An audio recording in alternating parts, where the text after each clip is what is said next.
The Little Mermaid cast one more lingering glance at the prince and then threw herself from the ship into the sea.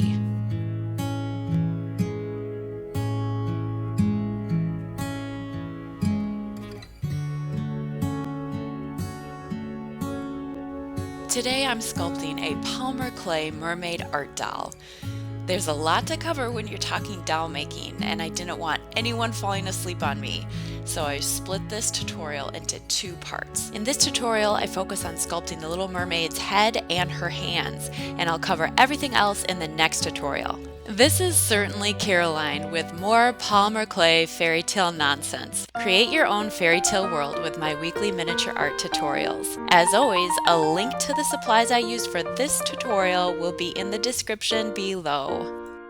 Before getting started, I wanted to mention that this Polymer clay mermaid design is a good option for both advanced and beginning sculptors. The beginner doesn't need to worry about sculpting the back at all. You don't need to sculpt ears because most of the head is submerged in the resin, and you can get away with rough hands if you choose to submerge them as well.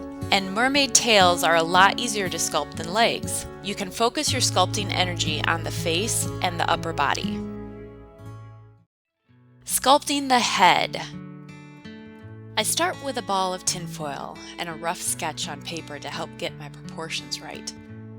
I start to map out the very basic forms of the face. I blend any excess clay toward the back of the head, trimming a little here, adding a little there. This often creates quite a mess at the back of the head, but I'm not worried about it because I know that once I have the face just the way I want, I can just cut off the excess clay from the back of the head and then bake it into place. I regularly check every angle of the face while sculpting. So I check out the profile, I look down at the face, I look up at the face, and I turn it slowly to find all the problematic areas.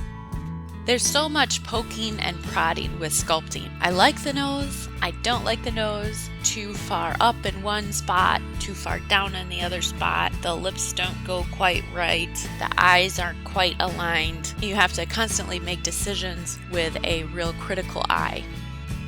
I like to sand my dolls a lot. It smooths out the skin, and it just really creates a polished look. I'm adding more clay to the back of the head here. I focus on sculpting the face, bake it, then I add clay and shape the head properly. Sculpting the ears off the head, and then I'll attach them to the head.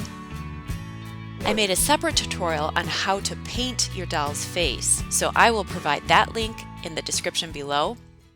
How to use a push mold.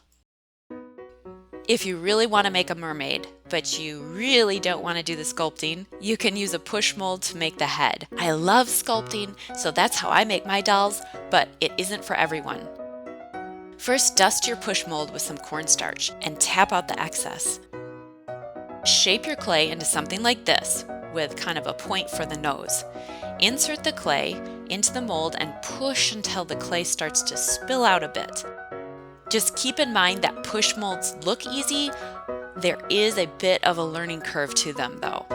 You'll need to play around with it at first to get the hang of it. This is a ball of tinfoil with a layer of baked clay. Insert the ball and wrap the excess clay all around it.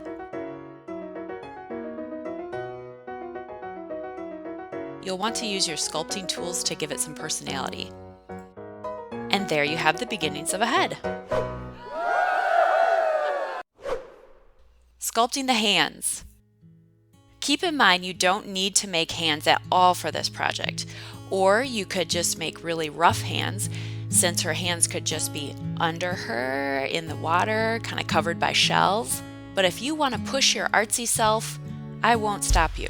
The very first step to sculpting doll hands is getting in the right mood. It's evening, I'm relaxed, I've got classical music playing, my younger kids are in bed, my oldest is out Pokemon hunting, and my husband is watching an original Twilight Zone episode again. My first tip would be to use a high quality clay brand if you're going to sculpt something like doll hands. The difference is incredible. Pro Sculpt is definitely my favorite. Some people say it's too soft, but to me it's just perfect. I start with a shape like this and use my X-Acto knife to cut out 5 fingers. My focus begins with the shape and width of the lower part of the fingers. I'm thinking of nothing else but that at this first stage. I gently apply a twisting pressure to each finger, kind of rolling it until it gets to be like a rounded shape with similar thicknesses. I consider how the hand will be positioned on my doll and work toward making the pinky slightly skinnier and the thumb slightly thicker and a little lower than the fingers. While I'm shaping the fingers, I'll often use my wooden tool to gently and gradually round out the area between the fingers. This is the hardest stage and the one I spend the most time on.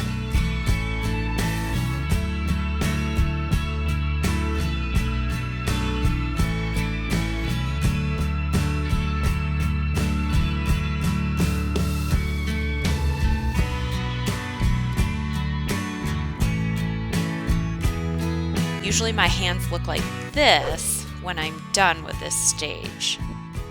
This is the Twilight Zone stage. Your doll hands have just entered the Twilight Zone. Next, I cut them down to their proper size, putting the hand up to my doll's face to get the proper length and proportion to the head. I know what is proper by using my own proportions as a guide.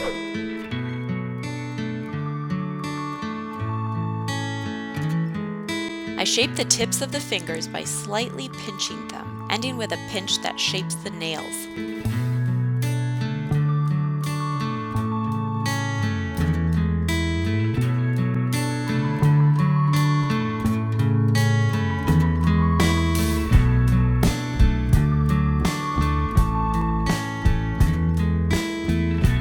Now I shape the lower part of the hand and the wrist. I add or subtract clay as needed. I use my wooden tool to further define things like veins and other details. Here's my second tip. If you get frustrated, take a break and just chill out, literally. Take regular breaks, and when you do, put your doll hand in your refrigerator for about 15 minutes so the clay can harden up a little. This makes sculpting so much easier. Check out the next tutorial in this series to learn everything else you need to know about making a polymer clay mermaid art doll. You are welcome to stop by my shop to see if I've got any new art dolls available. Also, I'm working on a slowed down, step-by-step doll making video course for all you diehards out there. Sign up for my newsletter, link is below, if you're interested in updates on that project. If you have any strange fishy friends, be sure to share this video with them. Like this video if you liked it, and if you haven't already, be sure to subscribe to my strange little world of polymer clay fairy tales.